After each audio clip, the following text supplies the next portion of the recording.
Hello students, welcome to winning cast online classes. आज हम करने वाले political science chapter third. Chapter का नाम है इंडियाज फॉरेन पॉलिसी।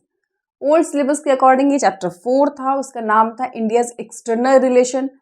अब कोर्स में सेकंड चैप्टर को डिलीट कर दिया गया, इसीलिए ये थर्ड चैप्टर हो गया और इसके नाम को बदलकर इंडियाज फॉरेन पॉलिसी रख दिया गया। जो कंटेंट है उसमें भी थोड़ी बहुत चेंजेस आए हैं, जैसे कि नए भारत में जो भारत के नए नए रिलेशनशिप हुए हैं उनके बारे में है। जो ओल्ड कंटेंट में पाकिस्तान, चाइना उनके साथ रिलेशनशिप है, लेकिन नए कंटेंट के हिसाब से उसमें जो रिलेशनशिप है, जैसे भारत के नए रिलेशन इजराइल से अच्छे हुए हैं, यूएस अमेरिका से अच्छे हुए हैं, तो रशिया, चाइना, इन 4 देशों के रिलेशनशिप के बारे में हम यहाँ पे पढ़ेंगे। तो चलिए हम स्टार्ट करते हैं आगे। इसके मैंने टोटल 2 वीडियोस बनाए हैं। हाफ चैप्टर हम यहाँ पे कवर करेंगे, रेस्ट ऑफ द टॉपिक हमारे रह जाएंगे, वो दूसरी वीडियो में हम कवर करेंगे।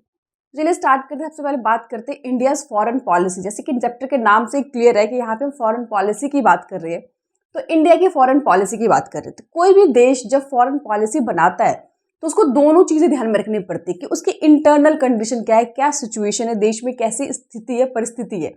और दूसरा, जब फॉरेन पॉलिसी बनाने में जो हमारी जो ग्लोबल पॉलिटिक्स होती है, जो इंटरनेशनल पॉलिटिक्स होती है, वो भी देखा जाता है कि विश्व में भी किस तरह का माहौल चल रहा है, कैसा सिचुएशन है। तो हम जानते हैं कि भारत जब इंडिपेंडेंट हुआ 1947 में आज़ाद हुआ, तो भारत के internal as well as external दोनों ही सिचुएशन बहुत ही कॉम्प्लिकेटेड थे। अगर इंटरनल की बात करें तो हम सभी जानते हैं कि भारत 1947 को इंडिपेंडेंट हुआ, आज़ाद हुआ, और आज़ादी के साथ ही भारत के सामने बहुत बड़े चैलेंजेस आए थे। सबसे पहले जिसमें पार्टीशन था कि देश को धर्म के नाम पे 2 भागों में बांट दिया गया। उसके बाद डिस्प्लेसमेंट की समस्या आई, उसके बाद प्रिंसली स्टेट को कैसे इंटीग्रेट किया जाए, उसके बाद रीऑर्गेनाइजेशन ऑफ स्टेट। तो बहुत सारे चैलेंजेस थे, इकोनॉमिक चैलेंजेस थे, पॉलिटिकल चैलेंजेस थे। ये तो चलो देश के अंदर की बात हुई, लेकिन हम अगर ग्लोबल पॉलिटिक्स की बात करें तो उस टाइम जो ग्लोबल की पॉलिटिक्स, इंटरनेशनल पॉलिटिक्स, वो भी काफ़ी कॉम्प्लिकेटेड थे, क्योंकि 1945 में सेकेंड वर्ल्ड वॉर खत्म हुआ था। वर्ल्ड वॉर के खत्म होने के बाद ही, सेकेंड वर्ल्ड वॉर खत्म होने के बाद ही कोल्ड वॉर एरा स्टार्ट हो गया था। यानी कि सेकेंड वर्ल्ड वॉर में 2 सुपर पावर उभर कर आए थे, अमेरिका और यूएसएसआर। और जिसके कारण जो पूरा विश्व था 2 ग्रुप में डिवाइड हो गया था। एक यूएस ग्रुप था, एक यूएसएसआर ग्रुप था। हर एक बाकी जो देश थे किसी न किसी ग्रुप को अलाइन ज्वाइन कर रहे थे। तो ऐसे भारत के आगे बड़ी चैलेंजेस थे कि भारत कैसे अपने आप को इस ग्रुपिज्म से बचाए, कैसे 2 सुपर पावर के जो शेडो है उससे अपने आप को प्रिजर्व करे, प्रोटेक्ट करे। और इसीलिए उस टाइम पे हमारे देश के जो first prime minister Jawaharlal Nehru ji है, उन्होंने बहुत ही बड़ा डिसीजन लिया। बहुत ही, वो आपको पता है कि उनकी जो कम्युनिकेशन स्किल थी, उनकी जो डिप्लोमेसी थी, वो काफ़ी स्ट्रांग थी। इसीलिए उन्होंने डिसाइड किया कि जब भारत आज़ाद हुआ तो फर्स्ट इंडिपेंडेंट भारत के प्राइम मिनिस्टर भी बने, और साथ ही साथ जब तक वो पॉलिटिकल में एक्टिव रहे 1964 तक, उन्होंने जो फॉरेन मिनिस्ट्री डिपार्टमेंट है वो भी उन्होंने अपने पास ही रखा, ताकि वो देश के जो डिप्लोमेसी को पूरी तरह से वो ऑब्जर्व कर सके, देख सके, और अपनी डिप्लोमेसी का यूज़ करके देशों के साथ अच्छे रिलेशन बना सके, फॉरेन पॉलिसी पे नज़र रख सके।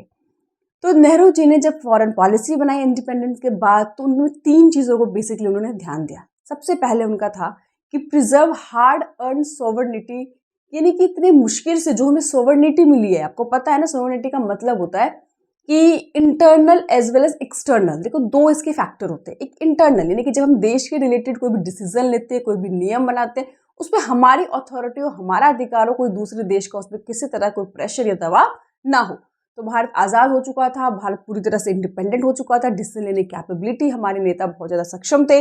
तो इंटरनल सॉवरेनिटी तो हमने अर्न कर ली थी, लेकिन एक्सटर्नल सॉवरेनिटी भी हमें मिल चुकी थी।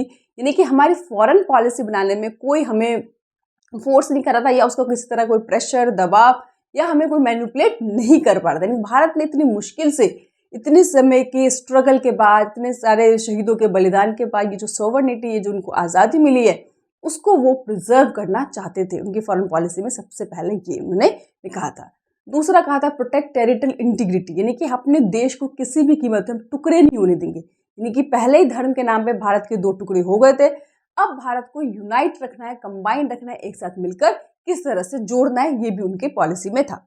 तीसरा, to promote rapid economic development, क्योंकि भारत में उस टाइम पे बहुत सारे इकोनॉमिक क्राइसिस थे, पॉवर्टी, अनएम्प्लॉयमेंट, हमारे जो इकोनॉमिक रेट था बिल्कुल ग्रोथ कुछ थी ही नहीं। तो सभी चीज़ों की जो प्रॉब्लम थी, तो किस तरह से इकोनॉमी को रैपिडली, तेज़ी से डेवलप किया जाए, ये 3 उनकी फॉरेन पॉलिसी की मेन चीज़ें थी। अब ये तीनों ऑब्जेक्टिव को अचीव करने के लिए उनको सबसे बेस्ट जो उनका तरीका लगा, उनको लगा नैम की पॉलिसी। आपको पता है कि उस टाइम पे सभी देश किसी न किसी ग्रुप में सुपर पावर को ज्वाइन किए हुए थे, चाहे अलग अलग बेनिफिट के लिए या प्रेशर में आके। लेकिन भारत ने ये चीज़ महसूस किया कि अगर वो उस टाइम पे किसी भी सुपर पावर को जोड़ लेता है, किसी सुपर पावर के ग्रुप में ज्वाइन कर लेता है, तो भारत की जो खुद की अपनी जो प्रॉब्लम है, जो भी उसके रिसोर्सेज है, वो अपने उस डेवलपमेंट के लिए यूज़ नहीं कर सकता। और वो किसी भी कीमत पे किसी देश का पिछलग्गू नहीं बनना चाहता था, किसी दूसरों की आइडियोलॉजी को फॉलो नहीं करना चाहता था। वो इंडिपेंडेंट अपनी कंट्री की डेवलपमेंट चाहता था, अपने देश की तरक्की चाहता था, और साथ ही साथ वो वर्ल्ड के जो पीस और सिक्योरिटी उसके लिए उनके लिए बहुत इंपॉर्टेंट थी। जो नेहरू जी थे, इन्होंने इस बात पर बहुत ध्यान दिया कि देश में सभी लोग आपस में म्यूचुअल रिस्पेक्ट करें, एक दूसरे की शांति से रहे, देशों की सिक्योरिटी की रिस्पेक्ट करें। इसीलिए उन्होंने नैम उनको सबसे बेस्ट ऑप्शन लगा और उन्होंने इसकी पॉलिसी अपनाई। नैम के बारे में डिटेल में हमने जो कंटेम्प्रेरी वर्ड बुक है उसके जो फर्स्ट चैप्टर में बहुत डिटेल में मैंने समझा रखा है। यहाँ पर ब्रीफली एक बार बता देती हूँ कि नेहरू जी ने फॉरेन पॉलिसी में जो नैम है उसको इतना इंपॉर्टेंट क्यों दिया। तो बेसिकली नैम का मतलब क्या, डिस्टेंस फ्रॉम टू कैंप। ये जो दो ग्रुपिज्म हो रखा था, दो कैंप बने हुए थे, उससे अपने आप को प्रिजर्व करना, उससे अपने आप को डिस्टेंस मेंटेन करना। उस टाइम पे आपको पता है कि सुपर पावर दोनों ही थे, दोनों ही अपने अपने मिलिट्री अलाइन बना रहे थे। अमेरिका ने वेस्टर्न यूरोप के साथ मिलकर नाटो बनाया, तो उसके जवाब में जो यूएसएसआर है उसने मिलिट्री अलायंस वार्सा पैक्ट बनाया। और हर इस तरह से देश में ग्रुपिज्म बहुत जोर शोर से चल रहा था। हर एक सुपर पावर कोशिश कर रहा था कि जितने भी न्यूली इंडिपेंडेंट कंट्री है, दूसरे देश है, उनको अपने साथ अलाइन बनाया जाए, उसको अपने साथ जोड़ा जाए। इसीलिए भारत ने डिसाइड किया कि मुझे अगर अपने ऑब्जेक्टिव को फुलफिल करना है तो मुझे दोनों ही कैंप से दूरी बना के रखनी है, मुझे दोनों ही देशों से रिलेशनशिप अच्छे रखने हैं, न्यूट्रल रखने हैं। क्योंकि अगर हम एक देश के ग्रुप को ज्वाइन कर लेते हैं तो आपको पता है कि दूसरे ग्रुप से ऑटोमेटिकली हमारे मनमुटाव हो जाएंगे। और अगर जिस भी ग्रुप को हम ज्वाइन करेंगे उसकी आइडियोलॉजी को फॉलो करना पड़ेगा, वो सही या गलत जो भी डिसीजन लेगा हमें उसमें शामिल होना ही पड़ेगा। और भारत किसी भी कंडीशन उस टाइम पे किसी तरह के वॉर या कन्फ्लिक्ट में शामिल होना नहीं चाहता था। लेकिन आपको पता है कि बहुत मुश्किल हो जाता है कि जब सुपर पावर दो ग्रुप बन रहे हो और ऐसे में आप न्यूट्रल रहे दोनों देशों के साथ और सभी देशों से आपका जो बैलेंस मेंटेन कर सके। तो ऐसा भारत के साथ भी एक सिचुएशन देखने को मिला 1956 में, कि जब ब्रिटेन ने स्वीज नहर के लिए, जो स्वीज कैनाल थे उसके लिए जब इजिप्ट पे उसने अटैक किया, इन्वेड किया, तो भारत ने इसका बहुत इंटरनेशनल मंच में इसका प्रोटेस्ट किया, इसको विरोध किया, खुलकर इसकी आलोचना करी। लेकिन उसी साल जब यूएसएसआर ने जब हंगरी पे इन्वेड किया तो भारत ने कहीं पर भी उसकी कोई आलोचना नहीं की, कहीं पर भी उसको विरोध नहीं दर्शाया। तो ये दिखाता है कि कहीं ना कहीं जो भारत है, ऐसा लोग सोच लेते हैं कि उसके यूएसएसआर के साथ जो रिलेशनशिप है वो ज़्यादा स्ट्रांग है, ज़्यादा अच्छे है। और ये बात और ज़्यादा क्लेरिफाई हो गई जब 1971 में, जब आपको पता होगा कि इंडिया और पाकिस्तान का वॉर हुआ था और 1971 में ही बांग्लादेश एक इंडिपेंडेंट कंट्री बनी थी। तो उस टाइम यूएसएसआर ने भारत की बड़ी हेल्प करी थी। और उसी युद्ध खत्म होने के बाद 1971 में दो देशों के बीच में जो पीस फ्रेंडली जो ट्रीटी साइन हुए थे, उसके बाद कहीं ना कहीं लोगों को लग रहा था कि भारत की जो नैम की पॉलिसी है वो शायद खत्म हो गई और यूएसएसआर के साथ अलाइन हो गया। लेकिन ऐसा बिल्कुल नहीं है। भारत ने उसके बाद भी यूएस के साथ भी उसके रिलेशनशिप नॉर्मल रहे, अच्छे रहे। हालांकि यूएस को जो था वो कभी कभी भारत से नाराज जरूर होता था, कि उसे लगता था कि भारत ने खुद तो नैम की पॉलिसी को अपनाया है और बाकी जो दूसरे जो डेवलपिंग नेशन है, जो नए नए इंडिपेंडेंट हुए थे, उनको भी मोटिवेट कर रहा था कहीं ना कहीं नैम की पॉलिसी को अपनाने की। दूसरा, यूएसएसआर के साथ जो उसके क्लोज रिलेशनशिप बन रहे थे वो भी यूएस को इतना पसंद नहीं आ रहा था। लेकिन इसके बावजूद भारत ने पूरी तरह से कोशिश की दोनों देशों से न्यूट्रल रिलेशनशिप बनाने की, और जरूरत पड़ने पे दोनों ही देशों ने भारत के समय पर उसकी मदद भी की। तो ये भारत की फॉरेन पॉलिसी हम कह सकते हैं कि बड़ी डिप्लोमेटिकली तरीके से ये जो सुपर पावर के दौर को, कोल्ड वॉर एरा में भारत ने अपने आप को एक तरह से किस तरह से बचा कर रखा, ना किसी सुपर पावर से दोस्ती की, ना ही किसी सुपर पावर से उन्हें दुश्मनी की, और अपने वर्ल्ड पॉलिटिक्स में भी अपने आप को काफ़ी इन्फ्लुएंसिव रोल किया। क्योंकि भारत की जो साइज है, कोई बात करें लोकेशन की बात करें, पोटेंशियल की बात करें, तो भारत में इतना पोटेंशियल है कि वो दूसरे देशों को काफ़ी इन्फ्लुएंस कर सकता है, उनको प्रभावित कर सकता है। और नेहरू जी जो है, स्पेशली उनका अगर एरा कहे तो उन्होंने बेसिकली जो अपने भी अफ्रीका और एशियन देश थे उनके साथ रिलेशनशिप को अच्छा करने के लिए, उनके साथ संबंध बनाने के लिए उन्होंने बहुत कोशिश की, मतलब काम भी किया। और उन्होंने खुलकर जो डीकॉलोनाइजेशन प्रोसेस स्टार्ट हुआ था, भारत ने उसका सपोर्ट किया। जिस तरह से देश में जो रेसिज्म फैल रहे थे, स्पेशली साउथ अफ्रीका में जो अपार्थाइड सिस्टम था, यानी कि जिसको हिंदी में हम रंग भेद की नीति कहते हैं, यानी कि कलर के बेसिस पे जो भी लोगों के बीच में जो इनइक्वालिटी थी, उनके साथ जो मिसबिहेव होता था, उनके साथ जो डिस्क्रिमिनेशन होते थे, उनका भारत ने पूरी तरह से विरोध किया। तो ऐसा नहीं है कि भारत ने फॉरेन पॉलिसी को बड़े डिप्लोमेटिकली तरीके से अपनाए, नैम की पॉलिसी को अपनाकर दो जो कुरूप थे उनसे भी अपने आप को बचाया, इंटरनेशनल पॉलिटिक्स में अपना इन्फ्लुएंसिव रोल भी अपनाया। तो ओवरऑल हम कह सकते हैं कि भारत की जो फॉरेन पॉलिसी थी काफ़ी सक्सेस थी और नेहरू जी का ऐसे बहुत ही इंपॉर्टेंट रोल था। अब हम बात करते हैं भारत के रिलेशनशिप के बारे में। तो आपके इस चैप्टर में 4 देशों के साथ रिलेशनशिप है।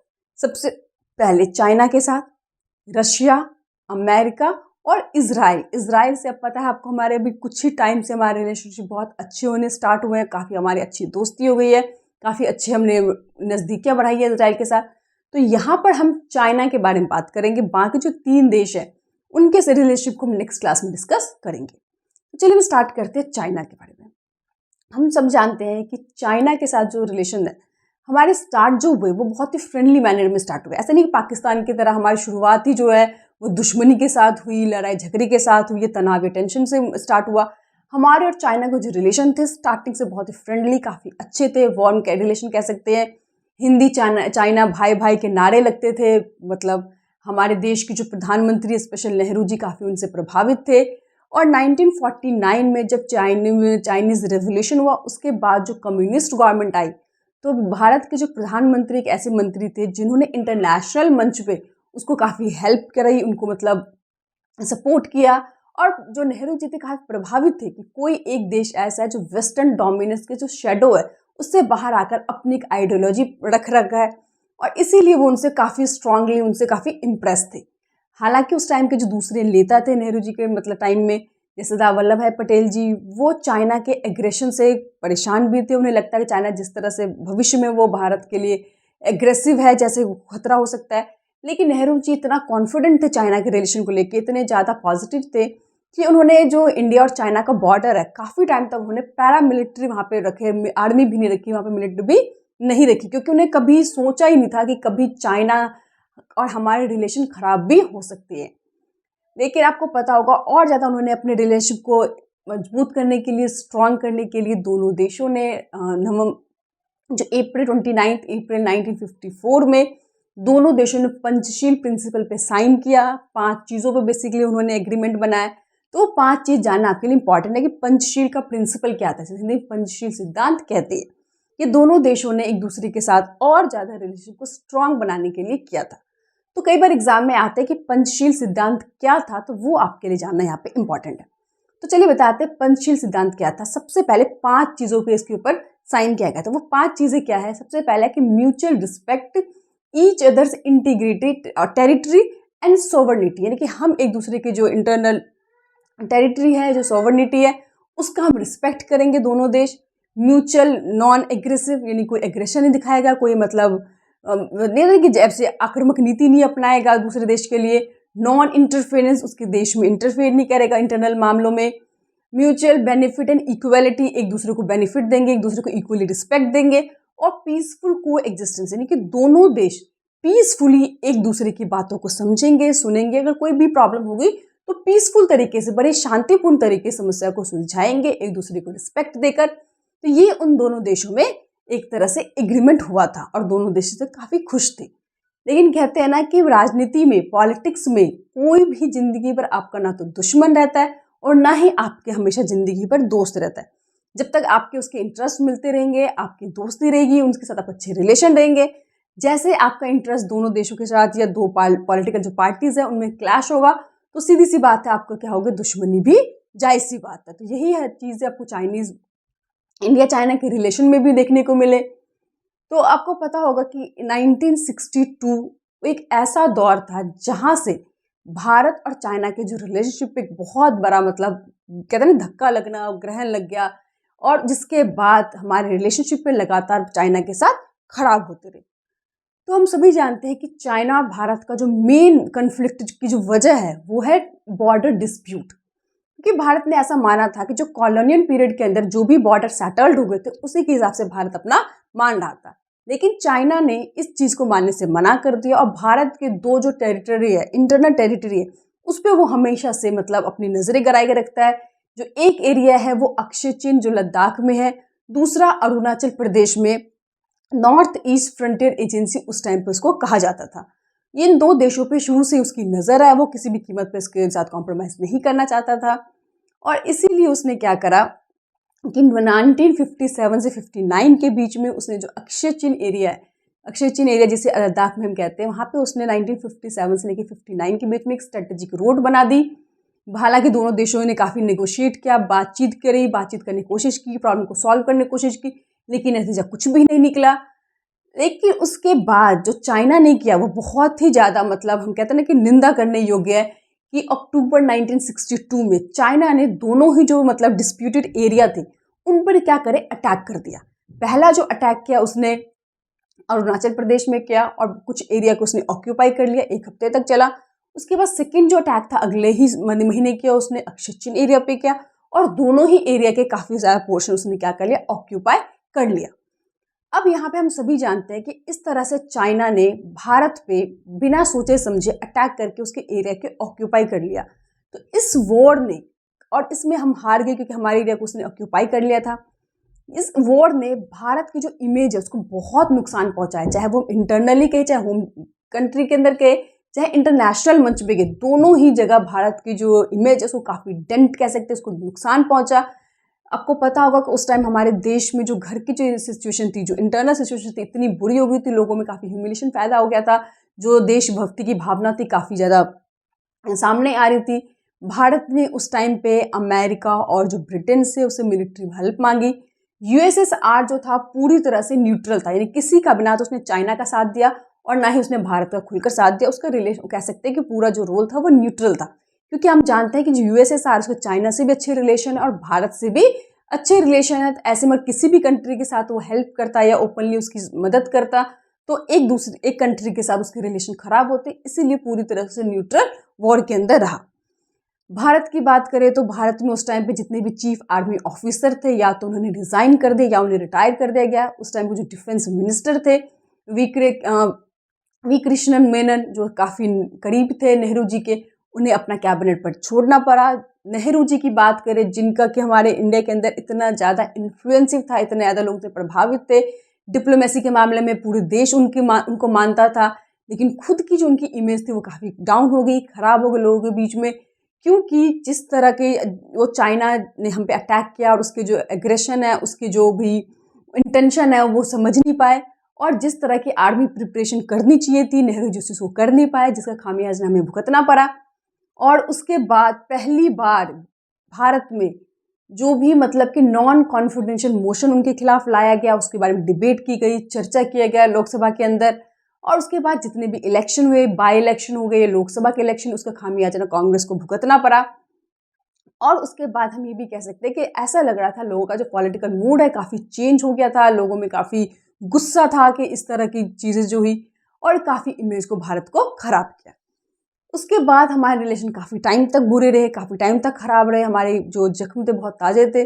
लेकिन उसके बाद 1988 में जब देश में राजीव गांधी की गवर्नमेंट आई तो उन्होंने कोशिश की चाइना से रिलेशन को फिर से दोबारा नॉर्मल करने की, अच्छे करने की। लेकिन हम सभी जानते हैं कि चाइना की जो विस्तारवाद नीति है ना, कि अपने टेरिटरी को एक्सपेंड करो अपने, इसीलिए उसके जितने भी नेबर कंट्री है उनके साथ उनके रिलेशन ठीक नहीं है, सब हम जानते हैं।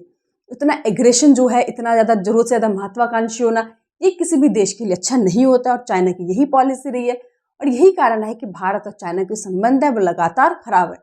अगर हम रिसेंट कंटेक्स्ट बात करें तो अभी कुछ ही महीने से हमने देखा है कि चाइना और भारत के जो रिलेशन है फिर से बहुत ज़्यादा गर्मा गर्मी चल रही है, वॉर जैसा माहौल बन रहा है। पीछे कुछ दिनों से उसने काफ़ी ज़्यादा फिर से हमारी मतलब सीमा में घुसपैठ करने की कोशिश करी थी, बहुत सारी उसने वहाँ पे मिलिट्री तैनात कर लिया था, क्योंकि उसके इमेज में, उसके दिमाग में जब भी भारत आता है तो मुझे लगता है कि 1962 वाला भारत आता है, जिसमें उसने आसानी से अटैक करके कुछ एरिया को कैप्चर कर लिया था। लेकिन वो भूल गया कि अब ये नया भारत है, उसके लीडरशिप बदल गए हैं, अब सिचुएशन बदल गई है, अब भारत काफ़ी हद तक काफ़ी स्ट्रांग हो चुका है, डिप्लोमेटिकली काफ़ी मतलब सशक्त हो चुका है, और इसीलिए वो इस चीज़ को एक्सेप्ट करने को तैयार नहीं है और वो बार बार जो हमारा इंटरनल टेरिटरी उस पर कब्जा करने की कोशिश कर रहा है। हमारे देश के जो गृह मंत्री है वो पहले ही क्लियर कर चुके हैं कि भारत के 1 इंच पे भी कोई भी कब्जा नहीं कर सकता है, चाहे उसके लिए हमें कोई भी सेक्रीफाइस करनी पड़े। और इसीलिए चाइना को जो है ये चीज़ पसंद नहीं आ रही है कि आज तक अग्रेशन उसी ने दिखाया, उसी ने हमेशा मतलब अटैक करने की, लेकिन आज उसे पता है कि अगर वो अटैक करेगा तो उसको मुंह की खानी पड़ेगी। इसीलिए बार बार वो 2 कदम आगे तो बढ़ता है, लेकिन भारत की शक्ति को देखते हुए नेहरू जो भी हमारे देश में प्रधानमंत्री है नरेंद्र मोदी, उनकी डिप्लोमेसी को देखते हुए वो 4 कदम पीछे हो जाता है। तो हम कह सकते हैं कि देखिए जरूरी नहीं है कि आज हमारे चाइना से रिलेशन खराब है। हमारे जो देश के जो प्रधानमंत्री नरेंद्र मोदी है उन्होंने इकोनॉमी की चाइना को वीक करने के लिए काफ़ी कोशिश की है। आपको पता है चाइनीज़ ऐप बैन कर दिए गए हैं, कई सारे जो भी चाइना से सामान आ रहे हैं उसको हमने कम कर दिए हैं। आने वाले टाइम में हम शायद इसको और भी कम कर दे या बंद कर दे, ताकि चाइना को जरूर नहीं है कि केवल युद्ध के मैदान में ही लड़ाया जाए या हराया जाए उसको। हम चाइना को, आपको पता है भारत 130 करोड़ की आबादी है, ये बहुत बड़ा स्ट्रेंथ है भारत के लिए। हालांकि भारत के लिए समस्या तो है, लेकिन विश्व के लिए बहुत बड़ी एक ताकत भी है और इसीलिए हर देश हमसे आज अच्छा रिलेशन बनाना चाहता है, मार्केट चाहता है। चाइना को भी हमने कितने करोड़ों का, अरबों का मार्केट दे रखा है और अगर हमने ये सारी चीज़ें खत्म कर दी तो चाइना इकोनॉमिकली इतना वीक हो जाएगा कि वो हमसे लड़ने के बारे में सोचेगा भी नहीं। इसीलिए जो मोदी सरकार है वो सब कोशिश कर रही है कि चाइना को किस तरह से इकोनॉमिकली, फाइनेंशियली वीक किया जाए और धीरे धीरे डिप्लोमेटिकली चाइना को आइसोलेट करके हम बिना लड़े, क्योंकि लड़ाई होगी तो ऐसा नहीं केवल चाइना का ही नुकसान होगा, हमारा भी नुकसान होगा। इसीलिए जो भारत की पॉलिसी है वो क्या है कि वॉर के साथ उनका जरूरत पड़ेगी तो वो तो लड़ना ही पड़ेगा, लेकिन उससे पहले की प्रिपरेशन है किस तरह उसको कमज़ोर किया जाए, उसको आइसोलेट किया जाए, उसको दोस्त से अलग किया जाए, ताकि हम बिना युद्ध लड़े ही युद्ध को जीत जाए। तो ठीक है, अभी अब हो सकता है कि चाइना से भविष्य में जुड़ने के हमारे रिलेशन ऐसे ही रहे। आने वाले टाइम में हो सकता है चाइना में गवर्नमेंट बदले, उसकी पॉलिसी बदले, उसकी सोच बदले, तो हमारे चाइना से रिलेशन अच्छे हो भी सकते हैं, भविष्य की बात है। क्योंकि मैंने को बताया कि पॉलिटिक्स में ना के जीवन भर कोई किसी का दुश्मन होता है, ना कोई किसी का दोस्त होता है। तो यहीं पे हमारा टॉपिक खत्म होता है। बाकी जो टॉपिक के लिए आप मेरी दूसरी वीडियो को